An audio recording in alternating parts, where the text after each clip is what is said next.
Selamat datang di Cerita Sin.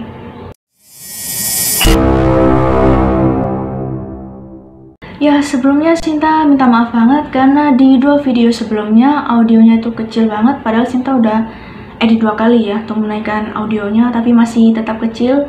Ya, maaf. Memang waktu itu Sinta ceritanya tuh suaranya tuh sedikit ditahan ya, karena sedikit ketakutan waktu itu. Tapi ya, Sinta akan berusaha di video ini dan selanjutnya suaranya Sinta bakal lebih dikerasin lagi ya. Buat kalian yang baru tahu channel ini, ya salam kenal, aku Sinta, selamat datang. Semoga kalian suka channel aku. Kalau kalian mau subscribe silakan, gak juga gak apa-apa. Kritik dan saran boleh banget, kalian tinggal ketik di kolom komentar ya.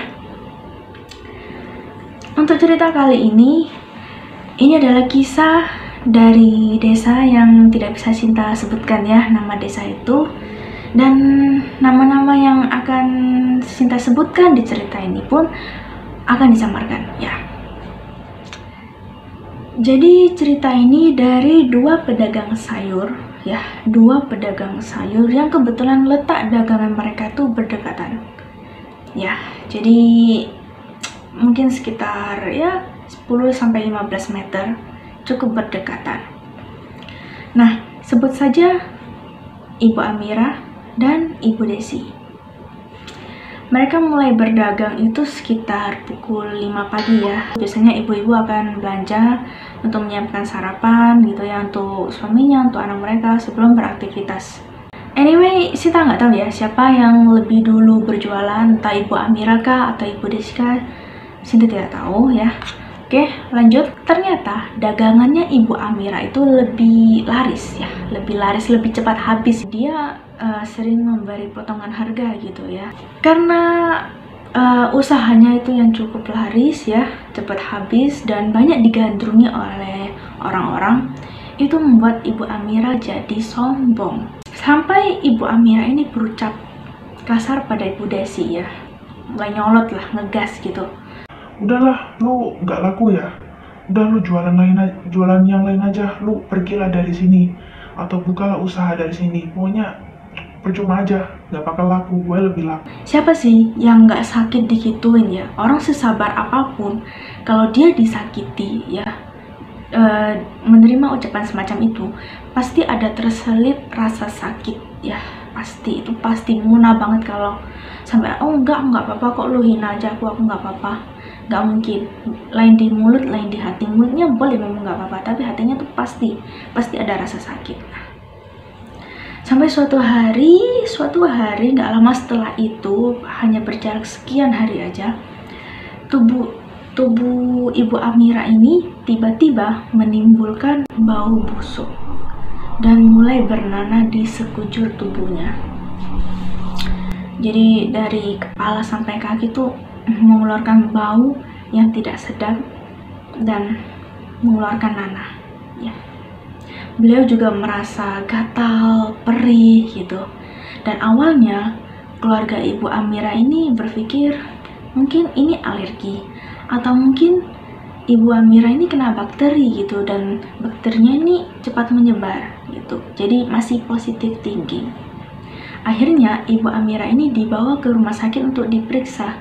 Ini Ibu Amira ini kenapa, sakit apa gitu, terus obatnya apa gitu. Sayangnya dokter nggak bisa nemuin atau tidak bisa mendiagnosa Ibu Amira ini kenapa kok bisa tubuhnya ini mengeluarkan bau yang busuk sampai mengeluarkan nanah yang cukup banyak.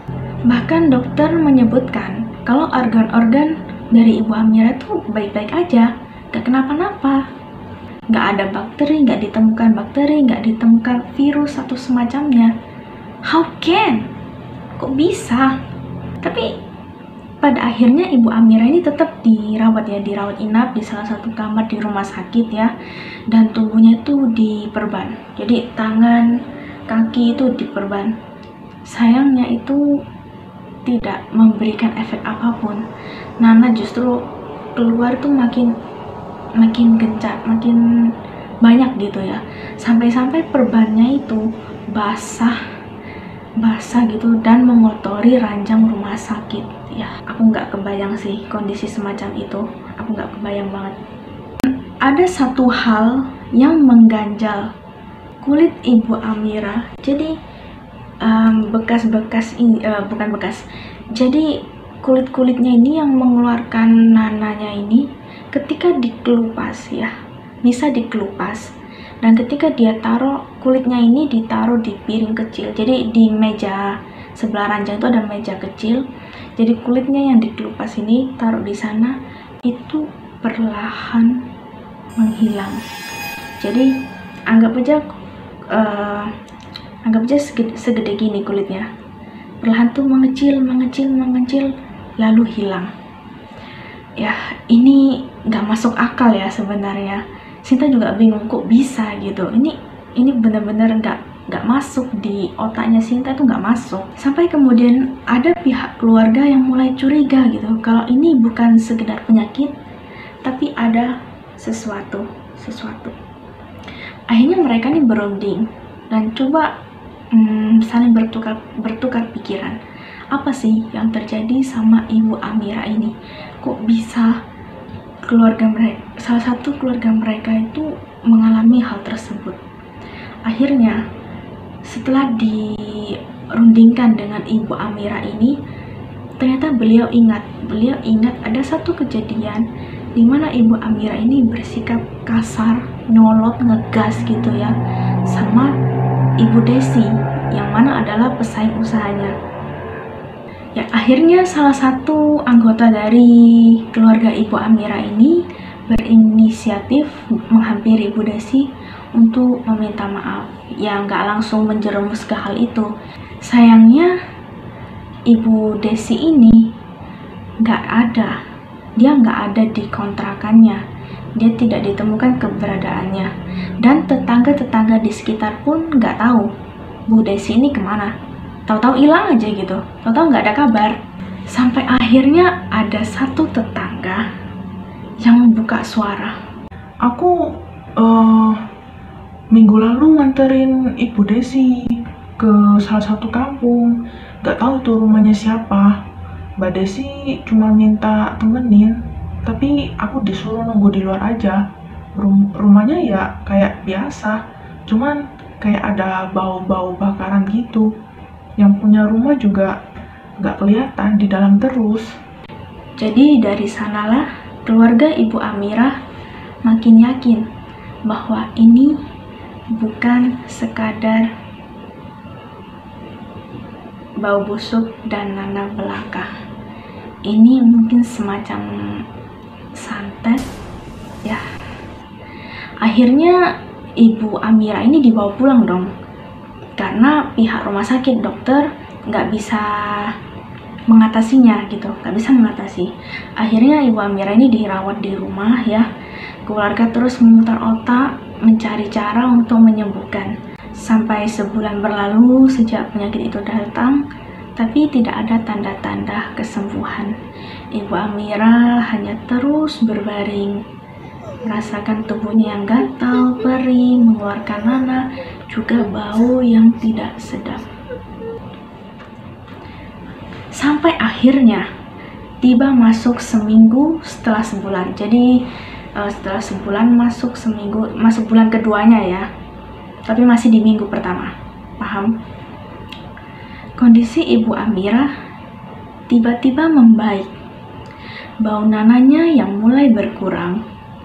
Kelupasan di tiap kulit ya yang mengeluarkan nanah itu mulai hilang. Terus gatal dan perih juga berangsur pulih. Ibu Amira bisa berdiri dengan tegak lagi ya, tidak merasakan gatal, tidak merasakan perih. Ya, udah biasa aja gitu. Dan kulit-kulitnya ini kembali mulus, dia cantik lagi, rambutnya yang mulai bagus lagi, kayak berkilau gitu. Dia seperti orang yang nggak apa-apa. Ya udah nggak apa-apa, biasa aja gitu. Ya, kok bisa? Kenapa ini? Kenapa?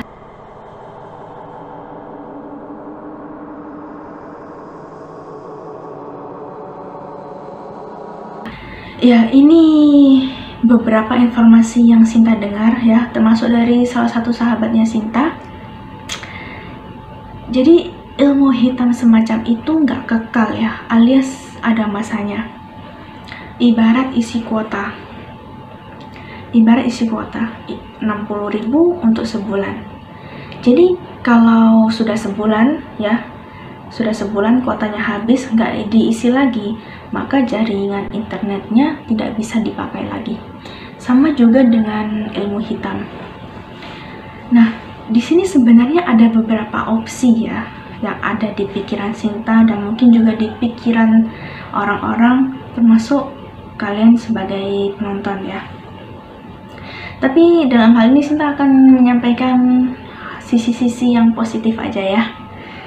Nah, di sini menurut Sinta ya, barangkali Ibu Desi ini pergi, kan dia tahu-tahu pergi. Nah, barangkali dia mendapat pekerjaan atau usaha baru yang lebih menghasilkan. Ya, jadi ekonominya sudah membaik, ya kan? Akhirnya beliau memutuskan untuk tidak mengirimkan energi negatif lagi ya. Beliau sadar bahwa sakit hati hanya bersifat semu dan balas ayam tetangga. Dan balas dendam bukan jalan yang baik. Ya, ini juga pelajaran ya buat kita gitu, termasuk buat Sinta. Jangan hanya karena sekian rupiah gitu kan, jadi bermasalah dalam bertetangga, jangan sampai. Dan hanya karena kita sekarang ada di atas, itu juga bukan alasan untuk merendahkan orang lain. Siapa tahu besok, lusa, atau nanti keadaan dibalik, lalu kita diperlakukan secara kasar, kita juga pasti tidak terima. Semoga ada pelajaran yang bisa dipetik. Kita ketemu lagi di video selanjutnya.